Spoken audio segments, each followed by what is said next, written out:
want to welcome Joel Salatin to the Co-Movement Gym podcast. Joel calls himself a Christian, libertarian, environmentalist, capitalist, lunatic farmer. Others who like him call him the most famous farmer in the world, the high priest of the pasture, and the most eclectic thinker from Virginia since Thomas Jefferson. Those who don't like him call him a bioterrorist, Typhoid Mary, charlatan, and starvation advocate.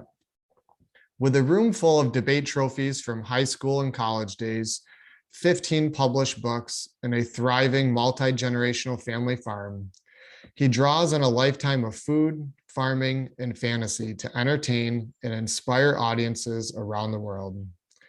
He's as comfortable moving cows in a pasture as addressing CEOs in a Wall Street business conference. He co-owns with his family Polyface Farm in Swoope, Virginia. He's been featured in the New York Times bestseller Omnivore's Dilemma, an award-winning documentary Food Inc. The farm services more than 5,000 families, 50 restaurants, 10 retail outlets, and a farmer's market with salad bar beef, pigaerator pork, pastured poultry, and forestry products. When he's not on the road speaking, he's at home on the farm, keeping the calluses on his hands and dirt under his fingernails, mentoring young people, inspiring visitors, and promoting local regenerative food and farming systems. Salatin is the editor of the Stockman Grass Farmer, granddaddy catalyst for the grass farming movement. He writes Confessions of a Steward monthly column for Plain Values magazine, the Homestead Abundance column for Homestead Living magazine, and 3 columns a month for the e-magazine Manword. He also co-hosts a podcast titled Beyond Labels with Dr. Sina McCullough. A frequent guest on radio programs and podcasts such as the Joe Rogan Experience and London Real, he targets preppers, homesteaders, and foodies.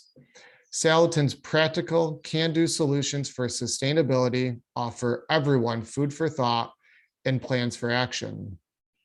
I first discovered Joel Salatin in 2007 when I stumbled upon his book, Everything I Want to Do is Illegal. Joel has forever changed my viewpoint on how I view the quality of food, the food industry, farming methods, and overall life.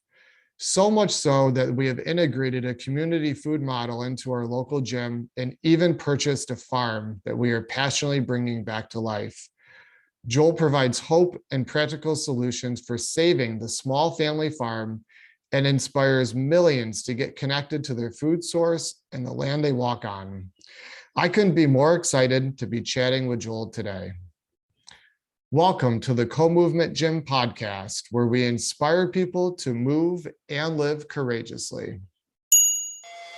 I want to take a moment and thank our show sponsors, Lombardi Chiropractic, Sutmeyer Law Firm, and Native Path Supplements. These are companies we personally use and trust. Mention the Co-Movement Gym podcast when you call Lombardi Chiropractic or Sutmeyer Law Firm.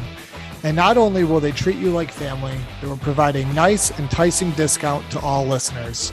And use code COMO15, that's COMO 15 at checkout when shopping at nativepath.com and receive 15% off all of your orders. Your support to our show sponsors assists in us paying for expenses and continuing to provide content we hope you all enjoy. Joel, welcome to the show. How you doing? Thank you, Josh. It's just a pleasure and a delight to be with you. Yeah, we're thrilled to have you. We did a podcast. I was on your show there a few weeks ago, and we hit it off pretty good. And so I wanted to have you on the Co-Movement Gym podcast. Great. Well, I'm glad to be with you. Yeah, you've had a huge influence on my life and, in other people, within our community at the gym through the years. And, I'm thrilled to ask you some of these questions today have really been on my mind. And so I'll start off with saying, it's sort of nerve-wracking that the average age of a farmer right now is around 60 years old. And the majority of them don't have succession plans. The kids have moved off the farm. They don't appear to be interested in becoming farmers, and they say there's no money in farming. And so both you and I are entrepreneurs, business owners, and we know that the numbers need to make sense in certain ventures, right? In order for it to succeed. Sure. I want to dive into you giving us some real world examples of how a young couple today could make a sustainable living farming. What a great question. So what you have to do is break down the hurdles to entry, the impediments to entry. So that the first big, so if we think about, like a SWOT analysis, strengths, weaknesses, opportunities, and threats, the biggest hurdle for entry into farming is, of course, the price of land. Mm-hmm. So the first thing you have to do is take that off the table. We're not going to buy land. Okay. Well, how do you farm if you don't buy land? So in my circles of the gurus, the business gurus I cavort with, we all view land ownership as a separate business of land management. Land ownership is a financial defensive position for people who have money and can afford to invest it in something that doesn't have much liquidity, as a defensive economic protection measure. And land management is an offensive economic procedure for those who don't have money, who are gaining wealth. Now, as soon as you say, well, we're not going to buy land, then that obviously means a couple of things. One is you have to have mobile, your business and your infrastructure must be mobile.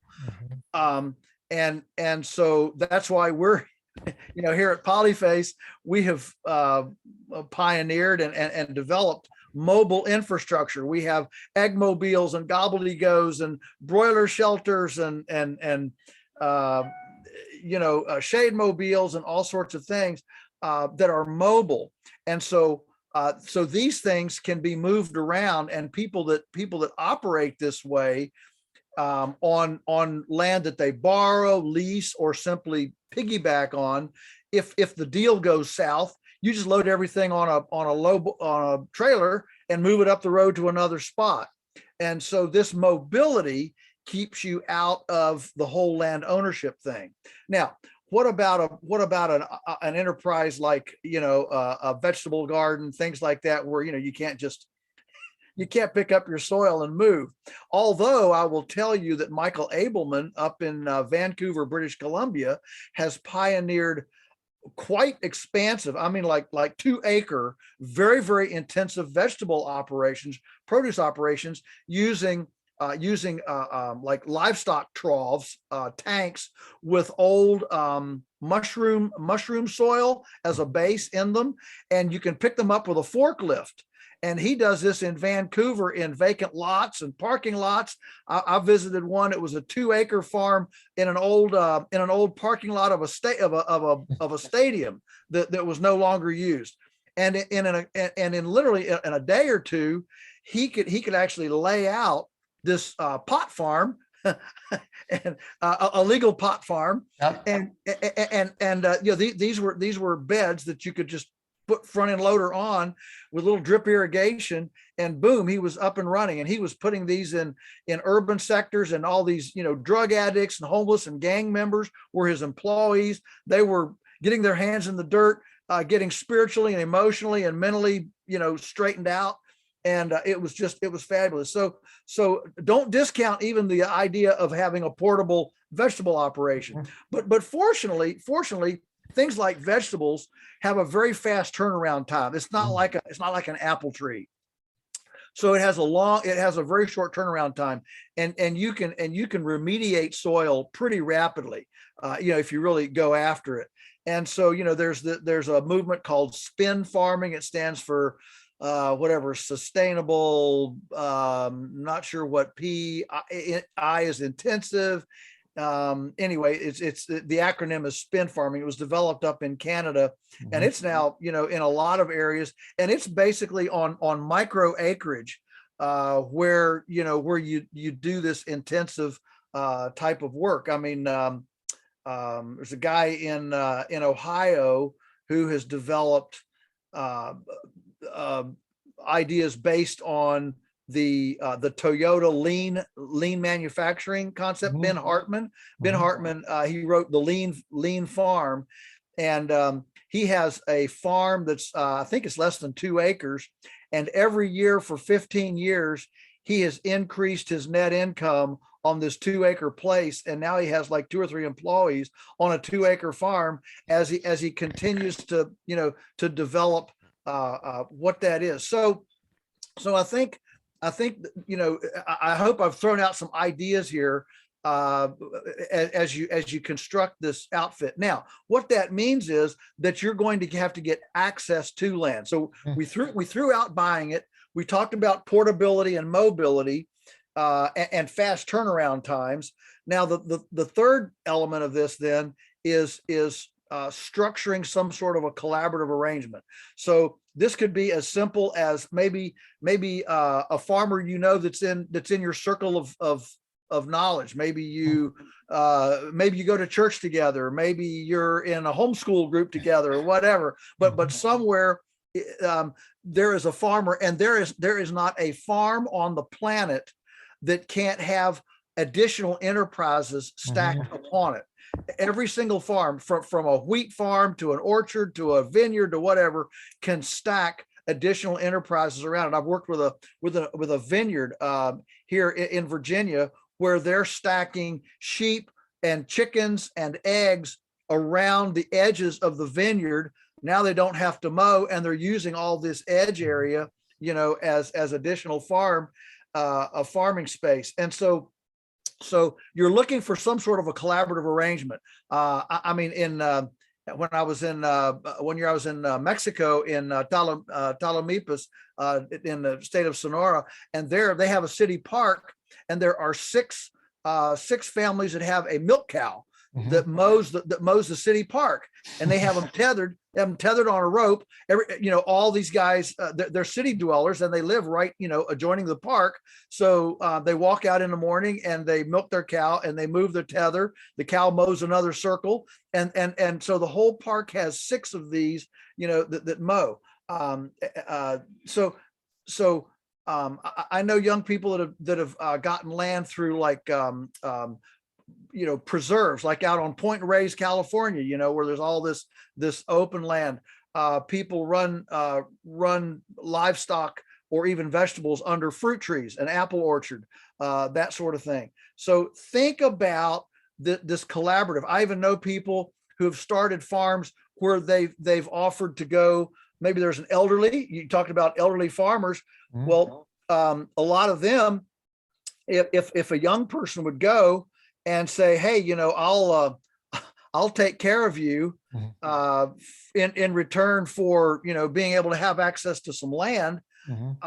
It's available. My favorite story on this, Josh, was a lot of people don't know that I do a lot of correspondence with inmates, with prisoners. And so I had this guy write me from Pennsylvania, and he'd been in for, I don't know, 5 or 6 years. And he was wanting to get out and farm, and he'd grown up, in a rural area, and helping farmers. And he was, how do I get started? I said, I'll tell you what. I said, go to those 3 farmers that you helped make hay with, when you were a teenager, and tell them, look, I'm getting out of prison in 3 years. I messed up, young and stupid, but I'm ready to go now. I really want to farm. Do you have any acreage that I could use for something, whether it's a garden, grapevines, some pastured chickens, whatever? And you know what? He wrote me back a couple months later. He did that. He wrote those 3 farmers. You know what, Josh? All 3 of them said, man, I'd love to have a younger person here working on my land with me. I mean, it makes you weep. It's so precious. And so the fact is, while there are a lot of young people wanting in, you know what? There are a lot of old people desperate for a young partner. And so if you can get together in some sort of arrangement, you can get to a place. I mean, I've even had 80-year-old farmers write me and say, can you find me a young person to inherit my land to? I don't want to give it to my kids. They're just going to sell it for development. And I really love this place. It's my legacy. It's my, can you find me a place? And so we've got this log jam on the entrance ramp and the exit ramp. The fact is, when young people can't get in, old people can't get out.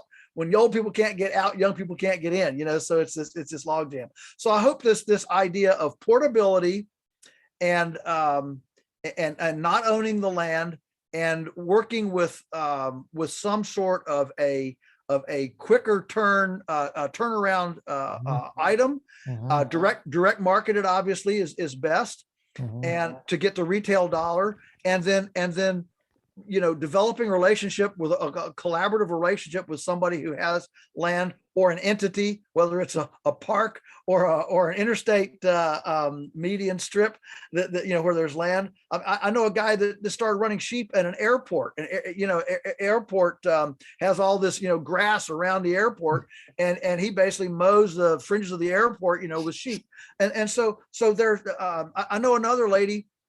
This is one of the greatest ones. She was in a fifth floor condominium in where was she was in Edmonton. She was in Canada, in Edmonton, and she desperately wanted to farm. Didn't have any money. Didn't have any land, and she went to her the landlord of the condominium complex, and no, I'm sorry, I'm mixing up stories. No, she had one friend. She had one friend that had a backyard. So she went to this friend with a backyard. She says, look, I want to grow something. Could I have a 10 foot by 10 foot spot to grow a little garden? And the friend said, sure, come on, put it here in the yard and we're good. Well, she did that. Next thing you know, the neighbor's looking across the fence. Wow, that's a beautiful garden. Would your friend put one in my place? Within 1 year, she was farming like 18 backyards. Wow. and started a full-time business, quit her job and began full-time farming in I think it was Edmonton, not Calgary, but doesn't matter. It was up there, and farming in the city. And her whole infrastructure was her bicycle with tool racks on the back with hoes and spades and shovels and stuff. And she'd go from backyard to backyard, and her business was her farm business. She called it On Borrowed Ground. That was the name of it, On Borrowed Ground. And it was just wonderful, So yeah, there's I hope those are some ideas to get the juices flowing. Yeah, that's amazing information there for our listeners. And one reoccurring theme you kept bringing up there was quick turnaround. It sounds like vegetable gardens, sheep, and chicken are maybe a really good place for people looking to start, because they can become profitable quicker, especially on borrowed ground without, equipment loans and a land payment and property taxes. Would you agree with that, Joel? Yeah, absolutely. No question. You minimize all those overheads, and as you know, most businesses struggle not because they don't have a good service or a good idea. They struggle because of cash flow. And so the amount of time from capital investment to your first paycheck is a big deal. And so and that's one reason why so many people are using subscription techniques, CSA, community supported agriculture, where you buy you pre-buy into it, and then every month you get your box of whatever. That helps with cash flow. So yeah, that's a great thing. And my mentor Alan Nation used to tell me, he said, if you can create beautiful property, you will never lack for land. Yeah, that's so true, because people want their land turned around and regenerative and healthy and earthworms and looking great. And if you can do that, they're going to keep you, right? Yeah. Yes. Yeah, absolutely. And the other point I want to bring up here, and you've mentioned this in many of your podcasts, and I know me and you talked about this when I was on your show, but the importance of our youth, and if not everyone, but we're say youth, keeping their daily expenses in their personal life low. Because you hear people say, oh, I would farm, there's no money in it, and period, end of sentence. Well, It's incorrect because they're expecting maybe to make 80, 90, 100,000 within a year or two. And yes, the numbers don't add up for that most likely. But if you're living modestly with, minimal expenses and you really want to make this happen, then there is money in it. But today's youth, and we work with many of them here with our brand and our company, and, they want to go from broke to hero, in 3 years. And it doesn't work that way, whether you're in the fitness industry like I am, or farming, or really anything. And so I want to emphasize for people listening, if it's something you're passionate about and getting into, you need to live minimalistic, and focus on building the brand and the company before making the big bucks. Oh, I couldn't agree with you more. People see where we are now and they just think this is the greatest thing, but they don't want to hear about the nearly a decade that Teresa and I lived in an attic apartment in the farmhouse, on $300 a month, driving a $50 car. If we didn't grow it, we didn't eat it. We never had a TV, still don't have a TV. Mm-hmm. And we lived incredibly frugally, and there's a difference between being frugal and being cheap. Mm-hmm. We're not cheap. When we buy tools, we try to buy really high quality, garden hoses. Don't get the cheap stuff. Get the real rubber hose, with the metal fittings on it. Right.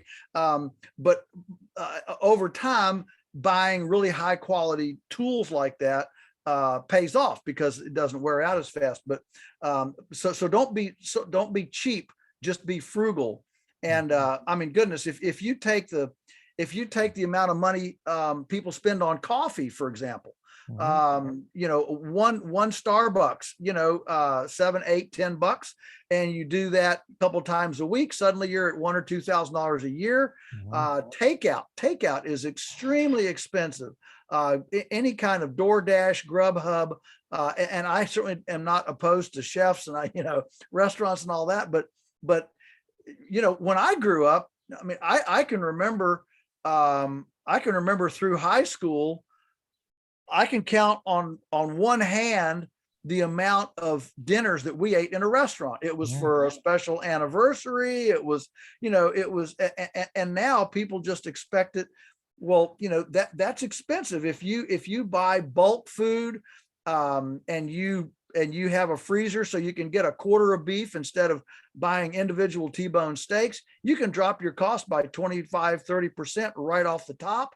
And farmers love you, and so yes, you don't have to drive a new car. The Dave Ramsey, approach, is I think there's a lot of merit to that. And if you, I always ask people, when they say, well, I want to do this, I say, well, what are you doing now? Yeah. Because everybody's got some futuristic thing. Someday my ship's going to come in. Someday my ship's going to come in. Well, normally your ship doesn't come in until you've actually launched a bunch of ships through the slog, what we call the slog early on. And that's the part that nobody wants to talk about. And so, yeah, I couldn't agree with you more.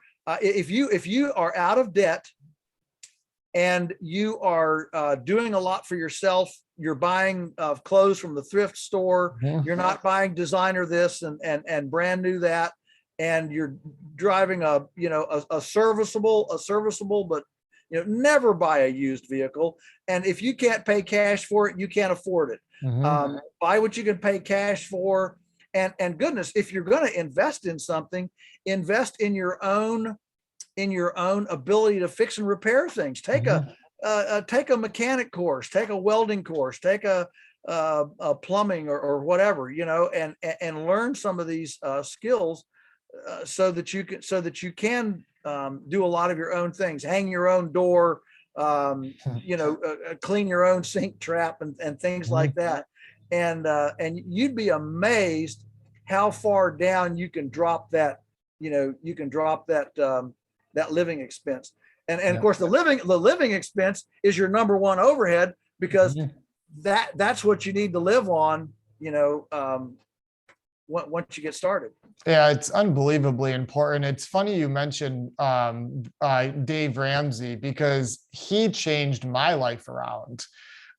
Before I opened the gym 12 years ago, I read Total Money Makeover, and I was in debt. I had a negative net worth. I tried to get bank loans for different things, and it was not good.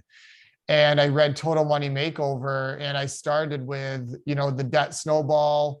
I started with the $1,000 emergency envelope, and I was just checking them off one at a time. And within 5 years, my whole life changed. And now 12 years later, I'm in a whole nother planet, all because of that. So now at the gym, I give out the Dave Ramsey books to young people. Really? Yeah, I do. I find them. It's funny. You mentioned thrift stores. I find them at thrift stores. And I write a handwritten letter to them.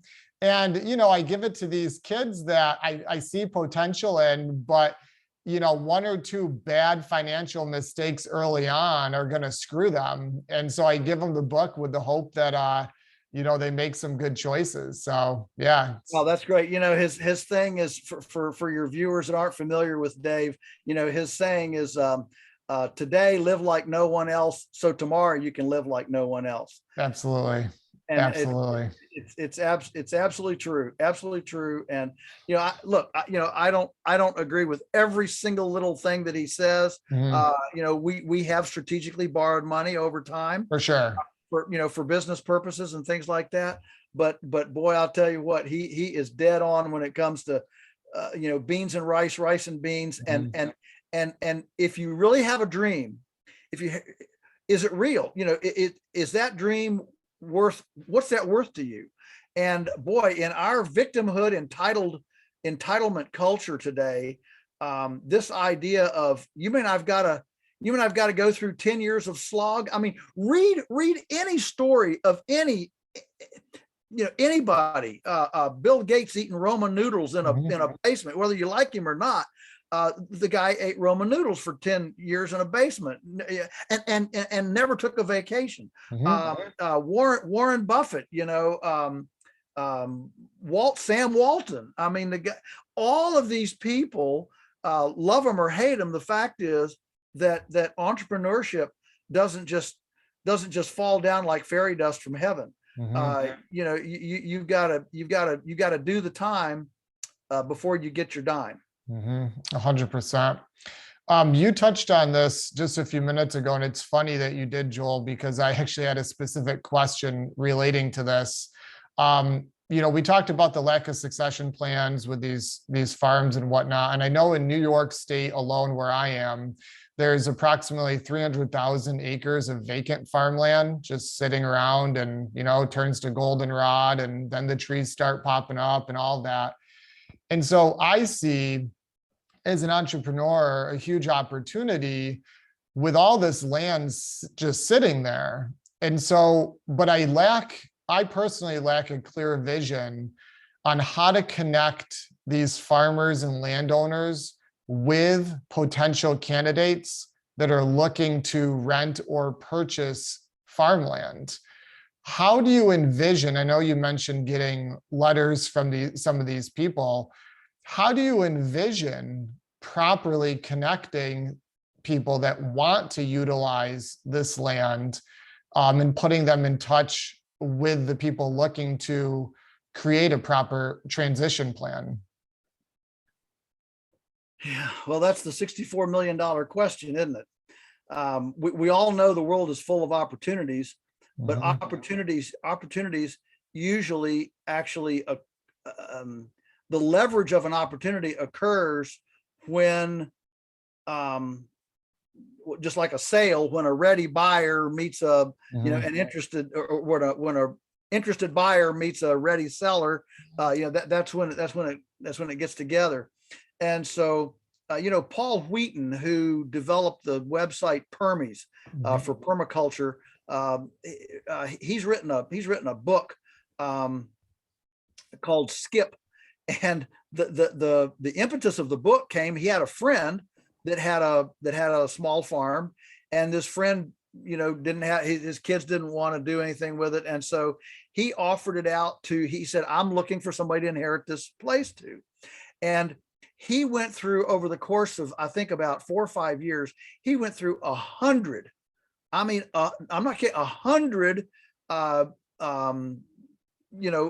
people who said, yeah, I'm into it. And not a one of them was worthy. And that was his term, worthy. So it's a two-way street here. There's two sides of a thing here. There are a lot of young people who want in, but there are a lot of people who want in, but aren't willing to prove their worthiness. Sure. And the guy eventually died, and he never found anybody. And so Paul Wheaton has developed a program.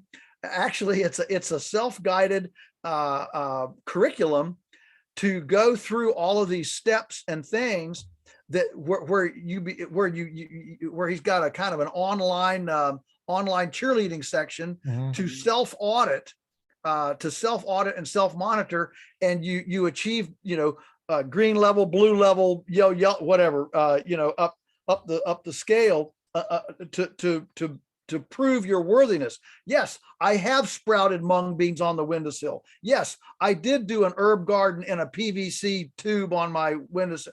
I did make a compost pile of this size. I did make a bed. I did can green beans. I did, so you got all these, imagine all these, basically a performance syllabus, if you will, and all these things to show the worthiness. And so, you're exactly right. I mean, so I'll just give you an example. We had an apprentice leave here. He was from upstate New York, Ithaca, Syracuse area. Okay. And he left here, and he went up there and he let it out in the grapevine. I'm looking for land. And within 30 days, get this, within 30 days, he was offered more than 1,000 acres from three landowners. So one, a couple of them were pretty big, one of them was small. But anyway, the conglomerate, the cumulative.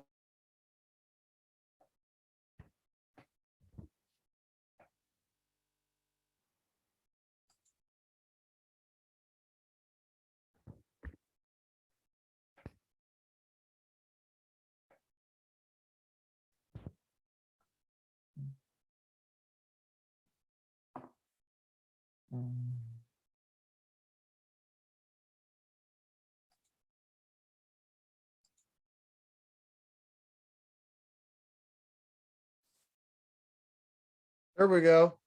So one of us got disconnected, maybe me or you. It's okay. That's why we can edit it, Joel. Yeah, that's right. Okay. So where I was, I think when it froze was, we had this, I was telling you about this apprentice that we had, who left us and went up to New York. He was from Ithaca, Syracuse area up there.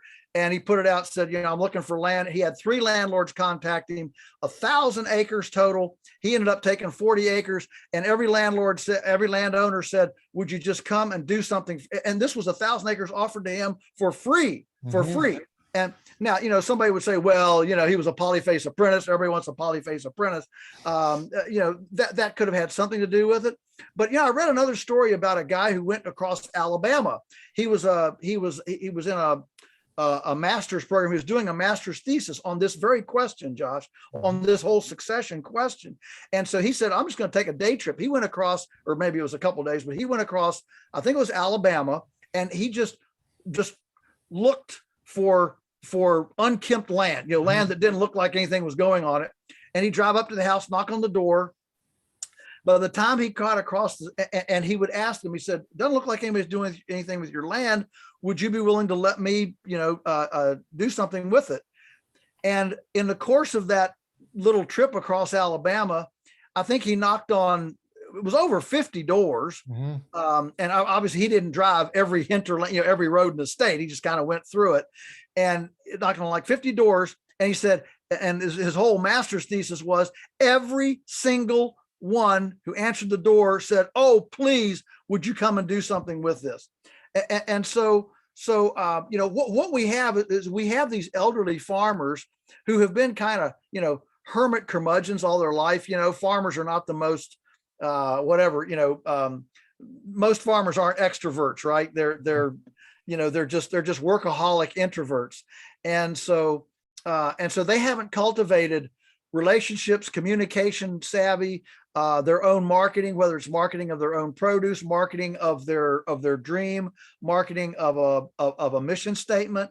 They haven't cultivated that, so they don't know how to interact, to attract, to to make that bridge. They don't know how to build a bridge to that generation, and many of them are kind of have given up on the young generation. That their own kids didn't want it, and there are a lot of reasons why the kids wouldn't want it. But they've gotten jaundiced. Jaundiced over the next generation because of that, and so all right, a pox on it, forget it, and so here we are, and so the onus is on both feet here. The onus is on the older generation. If you really care about the legacy of your land, you need to come out of your shell and start seeking. And the onus on the young generation is you have to put in. You have to go to boot camp. Yep. You got to start at private or less, right? And be willing to put in the time. The old 10,000 hours or 10 years. Yep.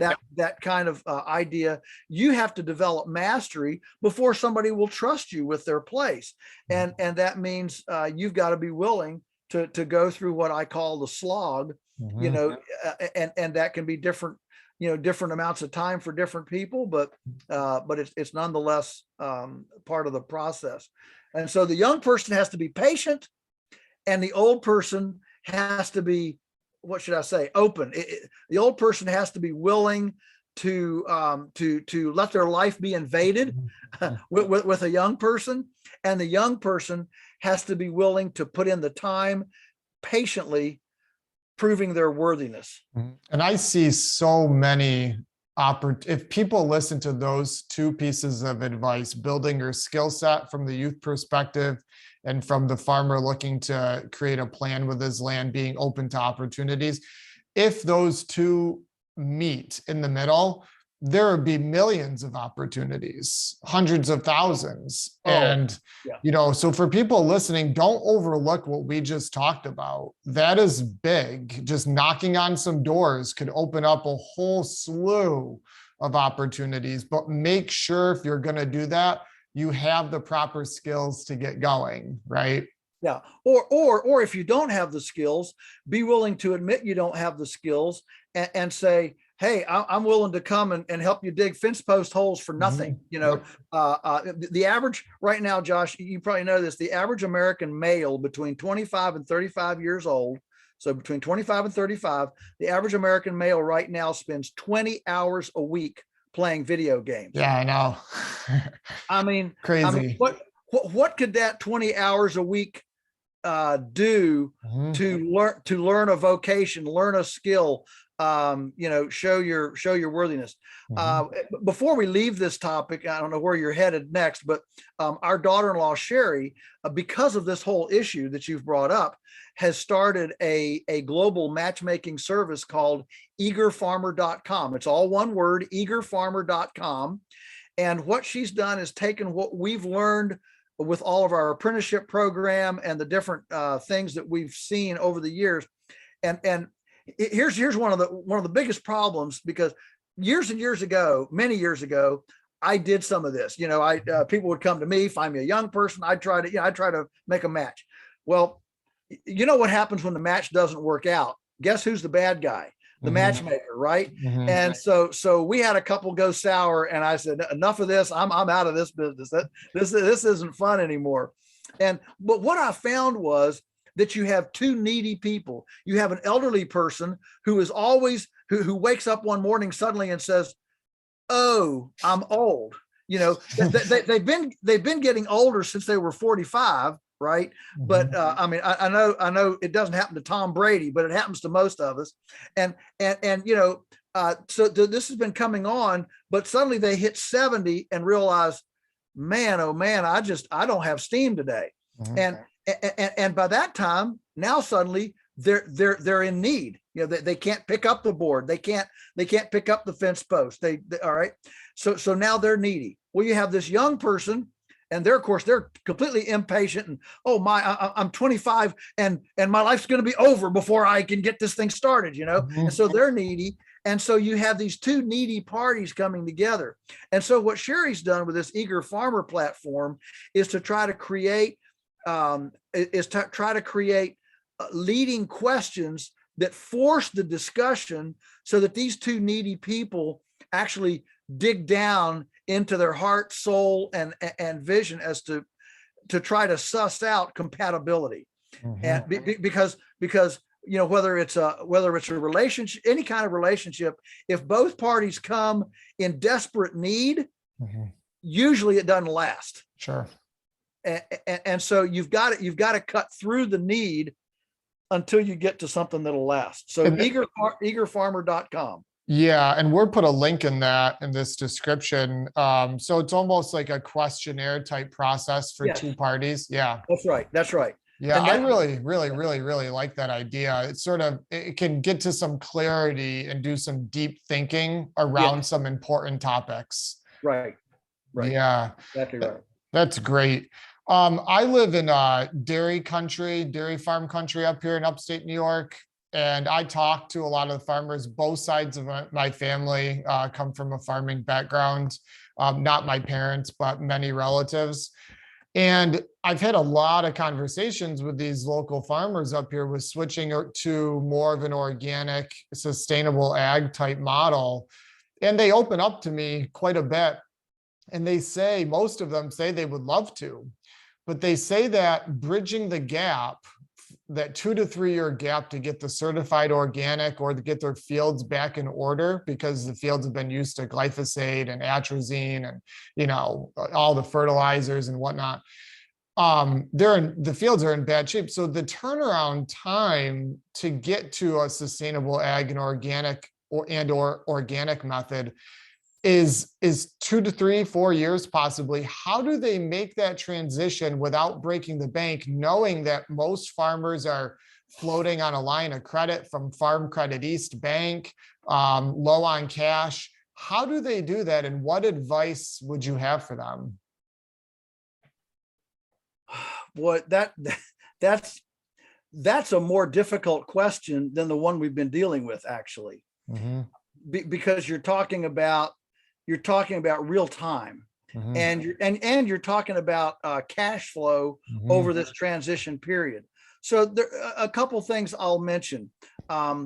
One is, again, this is why it's important to be out of debt. If your farm is operating on a line of credit that you're activating every year, that is a very fragile business, and fragile businesses are always fragile businesses find it much, much harder to do experiments and to make changes because of the fragility. When you're just hanging on by your fingertips, you don't want to see if you can hang on by your elbows. You're just right. And so a couple things. One is, you might sell a lot or two off the edge of your property just to get out of debt and generate some cash flow. And I know farmers, I don't want those, but those urban people have a lot of money in their pocket. And in today's world, listen, I just did a blog yesterday about all the new ideas that farmers are having now to tap into the worry, the food scarcity mentality.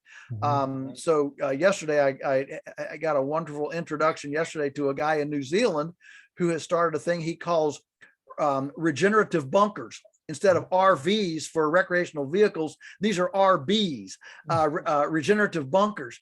And so what he's offering on his farm is he's offering essentially lifetime living rights onto bungalows. All right. And they're clustered. They're in kind of 6 bungalow clusters. He's got maybe 2 sites right now. He's only got 1 site picked, but the idea is that the rest of the farm is a food forest ponds with fish, gardens, livestock, and if you buy into this, he's not selling the land. He's essentially buying your rights to a community, to a supportive community. There's a book out by a lady named Simone that says, welcome. It's Welcome to the Agrihood.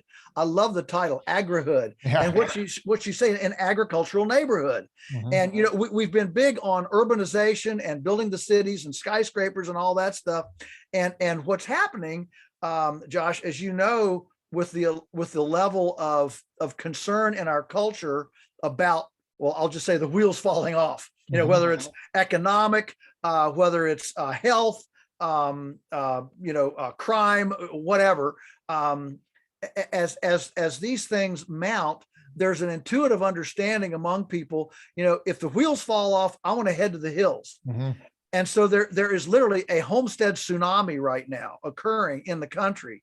And so, Gordon Hazard, who was at one time the richest man in Mississippi, started with nothing, and he got to where he was owning I don't know what, 5,000 acres. What he would buy a farm and sell off 4 or 5 lots. So he could acquire the land, mortgage, basically pay the mortgage with a couple lots on the edge, and then he would run cattle on the inside. He was running 3,000 head of stockers at one time with nothing but a Chevy Love pickup truck and a great big lead steer, and he financed it by buying farms and selling 2 or 3 lots off the edge, and that paid for the farmland. Then he had the rest of the farm. You buy 200 acres. You sell, 6 half-acre lots, and you've still got 197 acres, out there.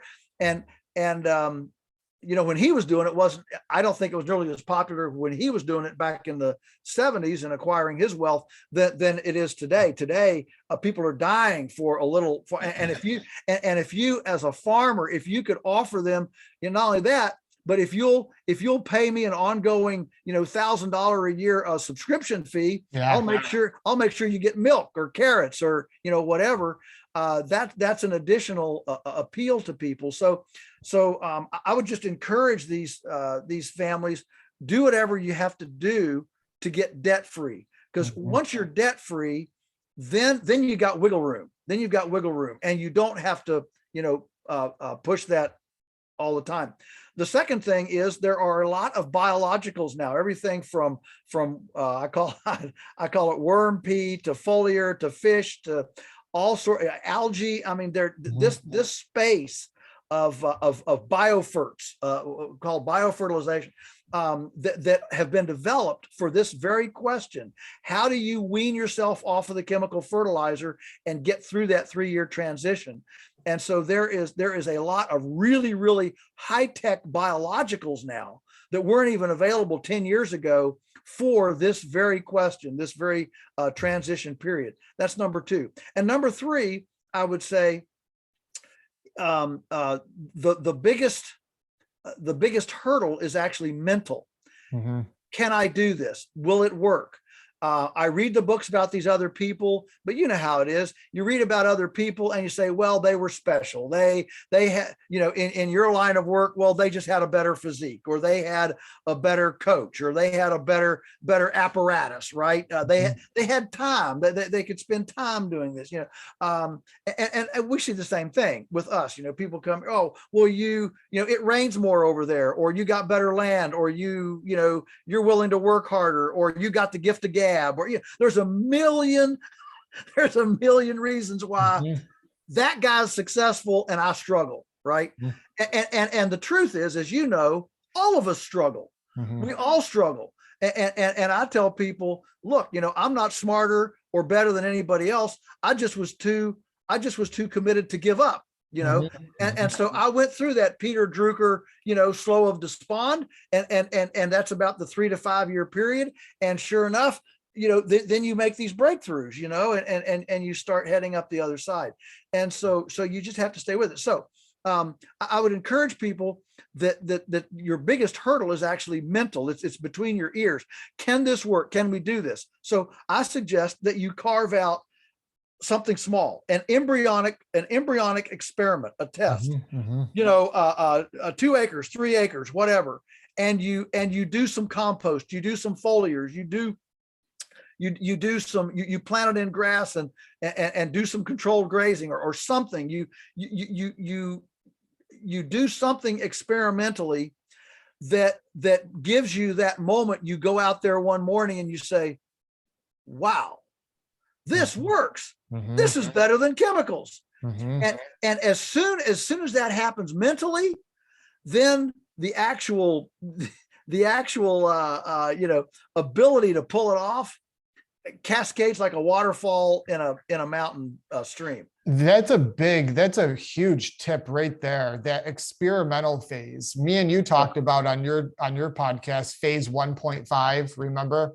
Yeah. So for the farmer that is interested in maybe experimenting with the various forms of fertilizer that you were mentioning, like the modern twist and some algae and whatnot, test it out on a few acres. That's not going to hurt you. It's not going to make your situation worse, right? No. And maybe you'll notice that 2 to 3 year turnaround time is actually only a year, right? And then getting out of debt. And I love this. You mentioned, subdividing some small lots and also getting creative with your enterprises and options on how you're monetizing your farm.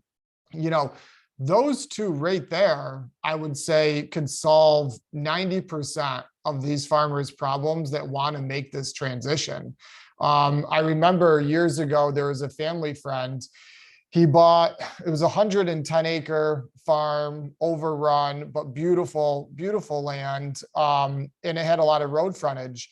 And it had an old farmhouse on it that was, pretty worn down. He subdivided the farmhouse off on 2 acres, and he sold that for the same price as he bought all the land for. And all he did to the farmhouse was paint it. He cleaned out the inside, dried up the basement, and he got the land for free almost. Now that's obviously an extreme example, but there's options if you think outside the box. Yeah, there are. And any, you mentioned dairy farms. There's not a dairy farm on the planet that wouldn't benefit from a pastured poultry enterprise layered on there. You get a young person and you layer that on, and suddenly, you're getting all that nitrogen fertilizer from the chickens, and suddenly you can offer them the land free. We did this with a neighbor. One of our apprentices actually got hold of a bunch of land from a neighbor, and the neighbor was thrilled because the chickens laid down so much fertilizer that the grass grew 3 times better for his cows. And so there's these synergistic things. Or maybe if you're a dairy, maybe you can hook up with a cheesemonger and somebody that wants to put a little cheese facility on your place. And then you've got whey. You feed the whey to pigs, and now you're feeding whey-based pigs, and now you've got a special product. Listen, there is not a farm in the world that can't add another enterprise right now. Not a one, ours included. I mean, we have whatever it is, 15 enterprises going on, but we haven't even scratched the surface yet. We could have way more enterprises going on here. But the average farmer, mentally they're tapped out.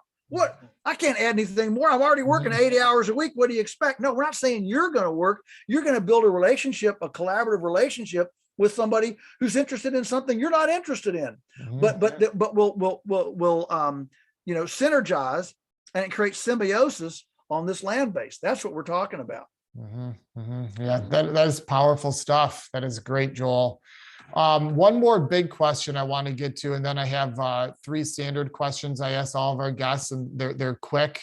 But this last one here, being on the bigger side of things, is both you and I know that there's a huge issue and there's a huge concern with meat processing plants.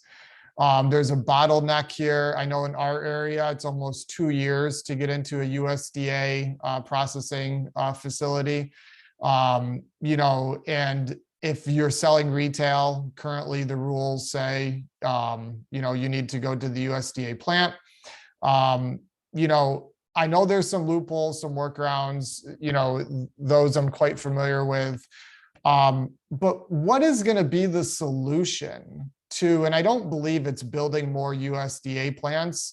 What is going to be the solution to getting the small family farmer that wants to get their meat directly to the consumer without having to truck the cattle, 2 hours and pay $1,000 a head to get processed? What do you see the future of that being? It's such a great question, and a lot of it has to do with what our culture does. Normally, when things start to move toward dysfunction, you have an increase in regulatory, bureaucracy and tyranny as the government tries to circle the wagons and hang on. But that precedes the anarchy, right? Eventually then it devolves into some sort of anarchy. Believe me, Josh, if the store shelves are empty, nobody's going to care if your meat was processed with a bureaucratic stamp on it. Mm-hmm. And so it's hard to see into the future what that is. I will tell you what the trends that I'm seeing going on right now. One is that there is a bit of a revitalization of modular facilities now. There are a couple of competing companies that are developing real quick turnaround modular kind of. Some of them are on tractor trailer chassis. Some of them are on empty shipping containers, where they take a torch and whack it out and you can put two together, then you got a big room. I mean, there's numerous of configurations. There's a lot of creativity in how do we get the cost of a facility of a licensed facility. How do we drop the cost of a licensed facility? And so there's been a fair amount of work on that, including on the soft end of developing HACCP plans and those kinds of things. There are now some outfits, and I'm trying to showcase all of these in the Stockman Grass Farmer magazine that I'm editor of, so people know, where's the cutting edge of where we are and where do I go to get help. So there's a lot of movement in that space. But the other place there's a lot of movement is in what I call circumvention. There comes a time when compliance gets so difficult that circumvention is actually easier. And so this is why John Moody and I have started, 3 or 4 years ago, we started the Rogue Food Conference, RFC, Rogue Food Conference. And what we're doing is we're showcasing the very innovative, clever people around the country who have created workarounds. And so, for example, one of them that just came out of the last RFC in Florida, there's going to be another one in Tennessee in December. But the one that came out of Florida was now with the internet and internet classes. There are all sorts of classes people are taking, visually, right? You're not in a classroom, you're not at the school, but you're taking it on your computer. And so imagine you sell a beef, right? And what you do is you don't sell the meat, you offer students for $100 a pop or whatever, $200 a pop, you get to take an online course. And so you have cameras set up while you butcher it so that your buyers can take a course and then they get the meat for free. And the beauty of this is that you can configure it however you want to. And it's a complete workaround. You take the course, you get this for free. I mean, this is something that's been done in lots of other things, and it can work now. And so there's another guy in Oregon that we featured, and what he does, he has a contract with his, he has an agreement with his customers. It's just a simple thing that says, I get the guts, you get the meat. And so, and you can butcher your own animal. And so he butchers the animal for the guts, and then he gives the customer the meat, and they co-own it. So there's a tremendous amount of cleverness here. Some people are using the Personal Membership Association, PMA. A lot of people don't realize, Josh, that there are, I think it's over 14 nonprofit statuses in the IRS code. The most common is the 501c3. That's the one we're most common. But there's a 501d3, a 501e3. There's like 14 or 15 of these, and the PMA, the Personal Membership Association, is one of those, and some people are using that as well. So there's just a lot of innovation right now in this space, and what will the future be? I don't know, but I know one thing. I know, the Chinese have a saying. The Chinese say, plenty of food, many problems. No food, only one problem. And I think that if this famine stuff that we're hearing out of, the World Economic Forum and stuff, it happens, when people can't eat, they're not going to care how they got. And that brings me, to this whole thing, that these discussions about, eating animals is murder. I mean, I've been called a murderer, and, you can't possibly love anything because you go out and kill stuff and all this. The fact is that is not indicative of some new elevated spiritual condition. It's indicative of a devolution into an incredible disconnect to our ecological umbilical. Throughout human history, most people lived hand to mouth. If you could trap it, shoot it, catch it, you could eat it and live another day, right? And so it's symptomatic of our profound luxury, that we can sit around and have focus groups on whether we should eat a cow or not. Our ancestors didn't have the privilege to have that kind of discussion. And a lot of people in the world still don't have that kind of privilege. And so it's a very elitist privileged thing to even sit around and have that kind of discussion. And so I think there again, no food, one problem.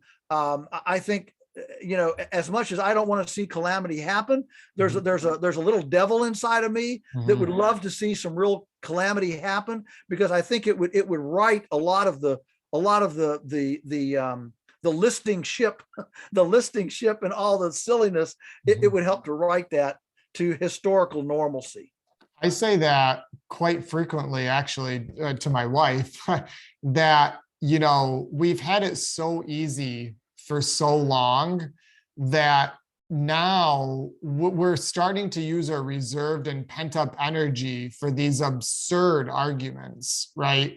And I always say, if imagine a world where everyone worked with their hands, manual labor, for 8 hours a day. Imagine the problems we would have compared to now. We would have 90% less of the news headlines and the debates, right? And all these nonsense are, issues, in my opinion, if we were working, because you're just tired, right? And like life has a whole different perspective. Like, if you set up fencing for 8 hours in a pasture in the sun, and you get, 1 30-minute break and your hands are calloused and you're all muddy, you're not going home at night wondering, I don't know. I don't know. I'm not even going to bring it up an example, because I know I'd get slammed by someone out there. But you get what I'm saying, right? Absolutely. And the same thing with all these young males that are, shooting up schools and things. If they came home and had to milk a cow and fill a wood box, and they wouldn't wonder what's my purpose in life. Yes. They would go to bed. They would go to bed spiritually, emotionally satisfied with their visceral participation in meaningful, sacred stuff, and they'd be tired, and they'd wake up the next morning eager to survive another day and enjoy participating in their own survival. I think that's a critical thing. Yeah, I couldn't agree more. All right, so to wind up here, we're about an hour in. I want to be respectful of your time, Joel. I have three. They could be big answers. Generally, this is more of a rip it out there and see what comes from it type section. So the first one being, what is the 10-year vision for Polyface Farm? Wow, a 10-year vision for Polyface. Well, I guess the quick answer is to stay in business. And so our mission statement is to create agricultural prototypes that are emotionally, economically, and environmentally enhancing and facilitate their duplication throughout the world. So I guess the 10-year vision is more of the same, and to essentially try to, roll with the punches and stay in business. Mm-hmm. Excellent.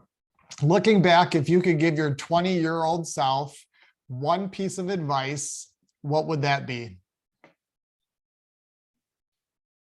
It would be to develop partnerships, and I don't mean formal necessary, but collaborative relationships earlier. Build a team earlier. Don't be so dog-headed about doing it all yourself and being independent. When you're knocking your head against something that you don't enjoy or you're not good at, find somebody who's good at that so that you leverage your strengths and don't spend all your time trying to fix your weaknesses. Phenomenal. And so finally, how can listeners learn more about Polyface Farm and all the great things you're doing? It's not just meat sales and eggs. You do events, which I'm going to come down again here. I know I visited with Teresa about 2 years ago down there. You weren't around. I think I actually passed you on the road when I was leaving and you were headed back. But you're doing a lot of amazing things, and you're growing as a company, you're evolving, bringing more hands on board. You've got a podcast. How can people learn more about all the great things you're doing?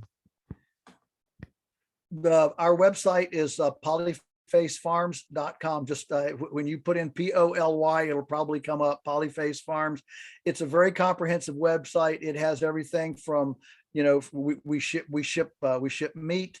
We do events and gatherings. We do all sorts of things. Maybe we need to talk to you about doing a fitness gathering down here. Mm-hmm. But we now have invested in an LLC, the Lunatic Learning Center. And so we are actually developing ourselves as a destination haven for unorthodox narratives. Whatever those unorthodox narratives are, we want to be a support and a help to them. Of course, you can get my books. I've written 15 books. You can get those there. You can see my speaking schedule where I'll be speaking. I'll actually be in New York in the Hudson Valley in a couple months at Abbey Rockefeller. So there's a lot there. So polyfacefarms.com. I don't have a personal website. I don't even have a smartphone. I'm still on the, I'm still on the flip phone deal, right? So I'm a Luddite and out of it. But you know what? That gives me time to think and dream. Mm-hmm. And it's my own thinking and my own dreaming, not the dreams and thinking streaming in from everybody else. And so it helps you to be creative.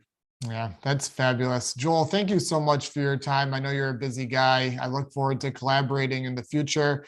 I'd love to have you back on maybe in a year or so. I'm sure there'd be many more pressing issues to dive into. But I want to thank you for the work and the passion, everything that you bring to the table. You're the leader in this field, or one of the big ones now. We look up to you and are following in your footsteps in many ways. So thank you. Thank you, Josh. It's been a delight and an honor to be with you. Yeah, thank you. I want to take a moment and thank our show sponsors, Lombardi Chiropractic, Sutmeyer Law Firm, and Native Path Supplements. These are companies we personally use and trust. Mention the Co-Movement Gym podcast when you call Lombardi Chiropractic or Sutmeyer Law Firm. And not only will they treat you like family, they will provide a nice, enticing discount to all listeners. And use code COMO15, that's COMO 15 at checkout when shopping at nativepath.com and receive 15% off all of your orders. Your support to our show sponsors assists in us paying for expenses and continuing to provide content we hope you all enjoy.